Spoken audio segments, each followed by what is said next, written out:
and we would move to understanding the opportunities for India's services in the global markets. For that, we have with us High Commissioner of India to Australia, His Excellency Mr. Manpreet Vora, joining us virtually and sharing with us the opportunities for India services in Australia. Well, thank you and namaste, good day, good afternoon to everybody from Canberra. At the outset, let me thank the Services Export Promotion Council for coming up with this conclave, which has a very specific and a very timely focus. It is evident that if we wish to increase our service exports significantly, we will need to diversify the basket and identify new areas beyond IT and IT-enabled services. I understand the very ambitious target that SCPC has set, or the Government of India has set, for quadrupling exports of services from about $250 billion to $1 trillion by 2030. This is ambitious, but in my view, it is doable. In the case of Australia, its total service imports in 2019 were $79.8 billion US. However, India's share in this was only about 3%, or $2.1 billion. That placed India at the 8th rank among Australia's source countries for import of services. Of this, and discounting travel and tourism, IT and IT-enabled services as a single sector contributed the most to our service exports, almost half. Most major IT players, of course, are all here: TCS, Infosys, Wipro, Tech Mahindra, HCL, and they have a very strong and a very growing presence and a very growing portfolio here in Australia. But going beyond IT and IT-enabled services, which is the theme of our conclave today, avenues certainly exist for India to increase its export of other services to Australia, especially tourism, medical tourism, and healthcare, infrastructure services, labor-intensive services, and even education, which is generally an area seen as an area of net import for us.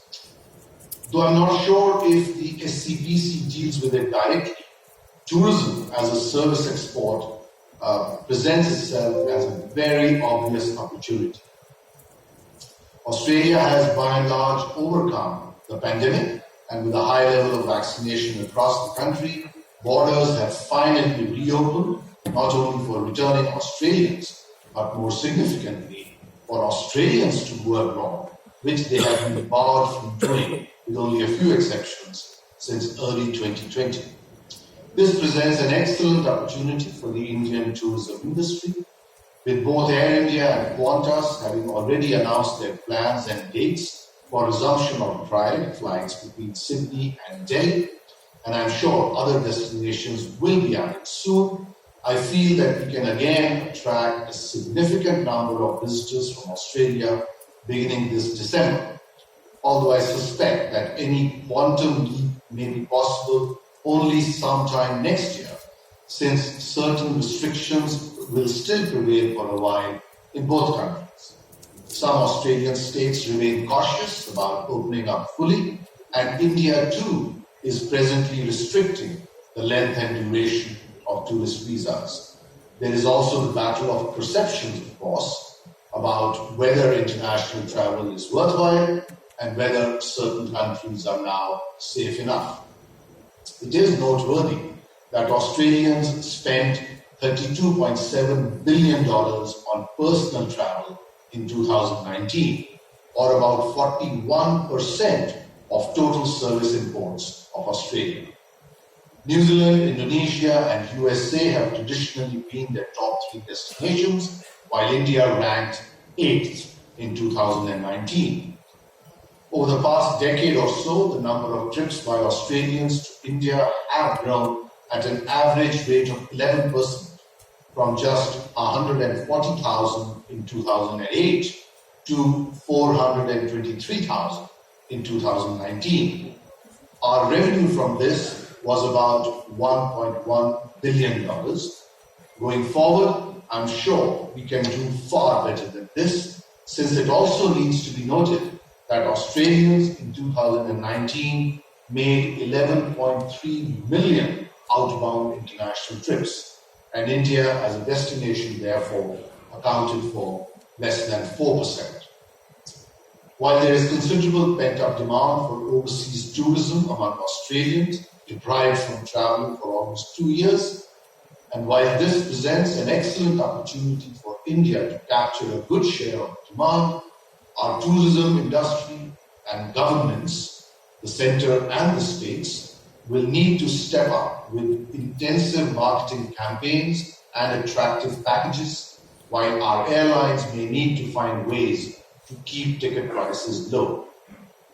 Our collective approach must be not only to get more first-time visitors, but also convert them into repeat visitors in future. And most Australians who have been to India once have also been there twice and a third time, or wish to do so.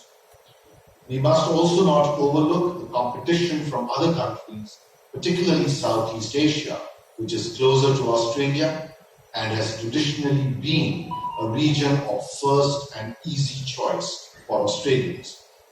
And we must certainly also ensure that policies are well thought out. For instance, it is not entirely understood why we have restricted tourist visas to 30 days and single entry only, when it is well known that many travelers in the December-January holiday period, which is also high season for India, do take longer vacations and often combine multiple countries in South Asia, using India as a gateway or travel hub, and thus requiring more than one entry and exit.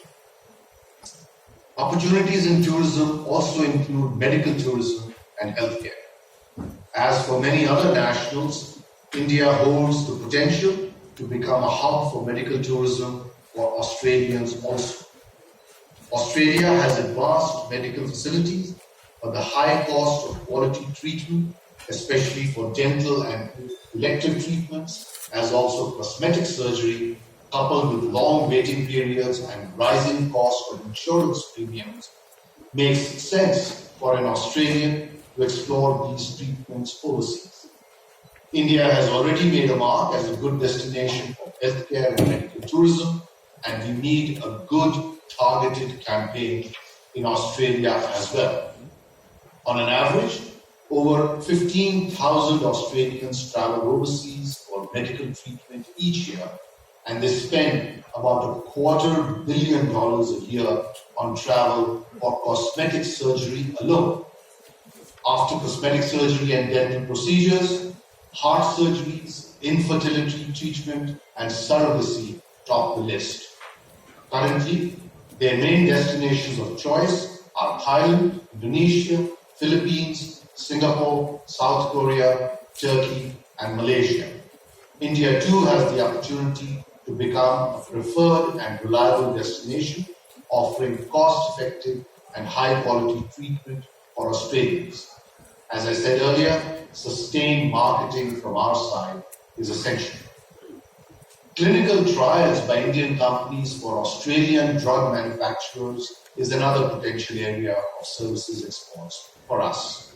The rising cost of research and clinical trials in Australia makes India an attractive destination for this, as it already is for pharmaceutical companies from other countries, as well as for multinational drug companies.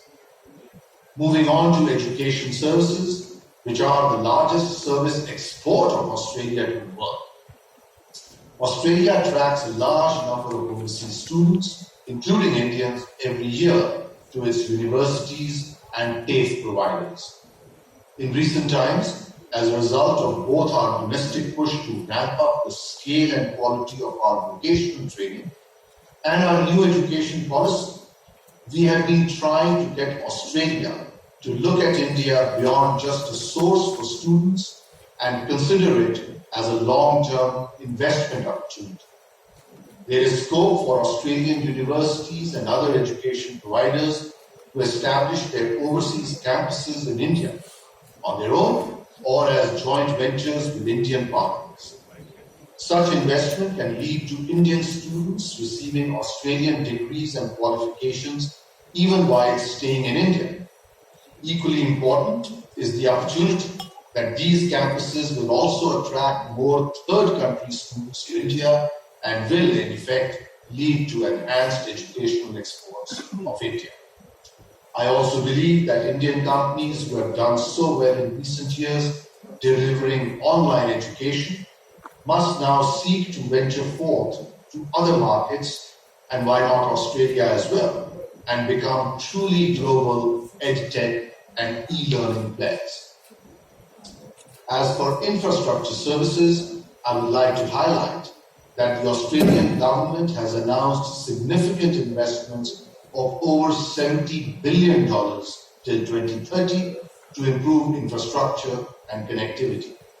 In a recent interaction, Australia's Minister for Trade, Tourism and Investment, Mr. Dan Tehan, personally highlighted opportunities for Indian companies in these infrastructure projects, which include railways, airports, freeways, and highways, etc. There are also large investments, both public and private, on the anvil in Australia in the field of renewable energy, mining and processing of critical minerals, and in setting up green hydrogen production facilities. Indian entities offering consultancy, construction, design, and engineering services should explore all these possibilities. India should also explore how it might seize a significant share in new maritime transport services that will be required for carriage of large amounts of hydrogen that are expected to be produced and exported soon from Australia to other parts of the world.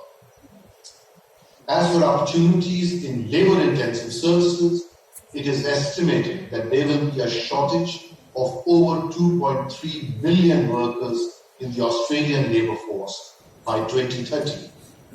Many of these shortages already exist, for example, in the healthcare, agriculture, mining, and facility management sectors, some particularly acute in specific parts of Australia. These shortages can be met to a considerable extent by India's extensive workforce.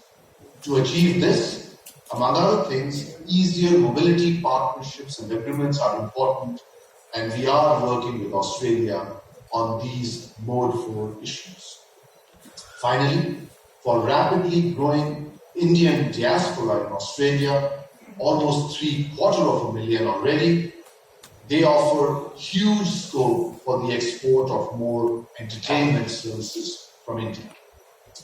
In conclusion, let me say that there is considerable optimism and enthusiasm in the air when we talk about the India-Australia relationship today.